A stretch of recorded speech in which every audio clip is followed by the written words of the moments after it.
మాయమైపోతున్నాడమ్మా మనిషన్నవాడు, మచ్చుకైనా కనిపించడం లేదే మానవత్వం అన్నది అని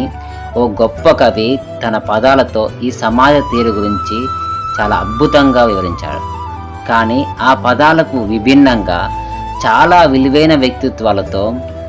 మన మంగపేట మండల ఫోటోగ్రాఫర్స్ తమ తోటి సహచరుడు రోడ్డు ప్రమాదంలో మరణిస్తే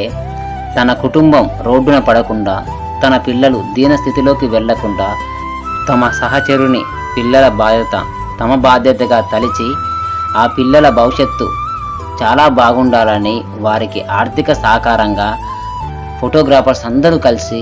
₹1,00,000 వరకు సహాయం అందించి కుటుంబానికి ఆర్థిక భరోసాగా ఆసరాగా నిలుస్తూ మనోధైర్యాన్ని నింపి ఈరోజు ఈ కాలం కర్కశంగా తనను బలి తీసుకున్నా కానీ తనతో కలిసి తిరిగిన స్నేహితులు, తనతో కలిసి పనిచేసిన సహచరులు తన కుటుంబాన్ని రోడ్డున పడకుండా, తన పిల్లలు దీనస్థితిలోకి వెళ్లకుండా కుటుంబానికి ఆర్థిక భరోసాగా నిలుస్తూ ఆ కుటుంబానికి మనోధైర్యాన్ని నింపుతున్న మంగపేట మండల ఫోటోగ్రాఫర్స్ అందరికీ హృదయపూర్వక ధన్యవాదాలు తెలియజేస్తున్నాం.